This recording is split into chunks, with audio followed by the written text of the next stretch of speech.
ನಮಸ್ತೆ ಎಲ್ಲರಿಗೂ. ತುಂಬ ದಿನದ ನಂತರ ನಾನು ವೀಡಿಯೋನ ಹಾಕ್ತಾಯಿದ್ದೆ. ಆ್ಯಕ್ಚುಲಿ ಅಡುಗೆ ವೀಡಿಯೋನ ವ್ಲಾಗ್ ಹಾಕಿದ್ದೆ ಒಂದೆರಡು, ಬಟ್ ವೀಡಿಯೋಸ್ ಯಾವುದು ಅಪ್ಲೋಡ್ ಮಾಡ್ತಾ ಇರಲಿಲ್ಲ. ಬಟ್ ಇವತ್ತೇನು ಅಡುಗೆದು ಏನು ಹೇಳೋದು ಹೊರಟಿದ್ದೀನಿ ಅಂತ ಹೇಳಿಬಿಟ್ರೆ, ಸಮೋಸ. ಆ್ಯಕ್ಚುಲಿ ಮನೇಲೇ ಸಮೋಸ ಮಾಡಿದರೆ ಬೆಸ್ಟ್ ಅಂತ ನನಗೆ ಅನಿಸೋದು.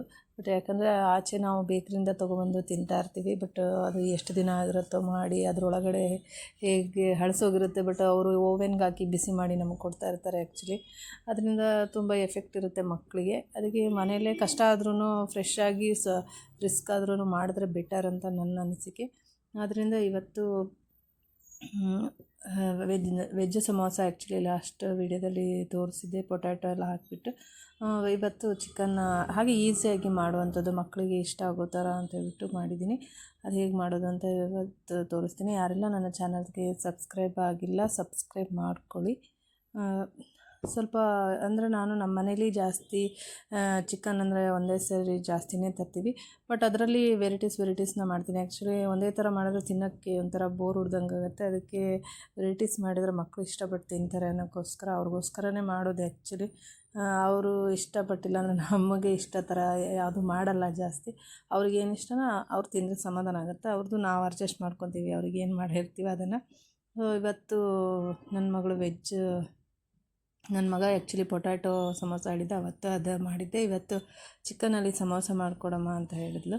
ಸೊ ಅದಕ್ಕೋಸ್ಕರ ಸ್ವಲ್ಪ ಚಿಕನ್ ಅಂದರೆ ಬೋನ್ಲೆಸ್ ಏನಿರುತ್ತೆ ಆ ಪಾರ್ಟ್ನ ಮಾತ್ರ ತೊಗೊಂಬಿಟ್ಟು ಅದನ್ನು ಚಿಕ್ಕ ಚಿಕ್ಕ ಪೀಸ್ ಹಾಕಿಬಿಟ್ಟು ಮಾಡ್ಕೊಂಡಿದ್ದೆ.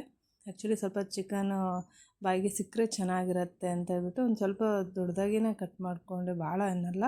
ಸ್ವಲ್ಪ ಅದು ಬೆಂದಮೇಲೆ ಸ್ವಲ್ಪ ಚಿಕ್ಕದಾಗತ್ತಲ್ವ, ಆ್ಯಕ್ಚುಲಿ ಅದಕ್ಕೋಸ್ಕರ ಅದನ್ನು ಕಟ್ ಮಾಡ್ಕೊಬಿಟ್ಟು ಸ್ವಲ್ಪ ಈರುಳ್ಳಿ ಹಾಕಿ, ಅದಾದ ನಂತರ ಸ್ವಲ್ಪ ಶುಂಠಿ ಬೆಳ್ಳುಳ್ಳಿ ಪೇಸ್ಟು, ಅದಾದ ನಂತರ ಚಿಕನ್ ಹಾಕಿ ಚೆನ್ನಾಗಿ ಫ್ರೈ ಮಾಡಿದೆ. ಅದಾದ ನಂತರ ಸ್ವಲ್ಪ ಫ್ರೈ ಚೆನ್ನಾಗಾದಮೇಲೆ ಸ್ವಲ್ಪ ಸಾಲ್ಟ್ ಹಾಕಿ ಅರಿಶಿನ ಪೌಡ್ರು ಸ್ವಲ್ಪ ಹಾಕ್ಬಿಟ್ಟು, ಅದಾದ ನಂತರ ಸ್ವಲ್ಪ ನೀರು ಹಾಕಿದ್ದೆ. ನೀರು ಹಾಕಿದ್ಮೇಲೆ ಅಂದರೆ ಜಾಸ್ತಿ ಹಾಕಬಾರ್ದು, ಯಾಕಂದರೆ ಅದು ಗಟ್ಟಿಯಾಗಿ ಬೇಯಬೇಕಲ್ವ. ಅದು ಆಲ್ರೆಡಿ ಬೋನ್ಲೆಸ್ ಇರೋದ್ರಿಂದ ಬೇಗನೆ ಬೇಯುತ್ತೆ ಅದು ಆ್ಯಕ್ಚುಲಿ.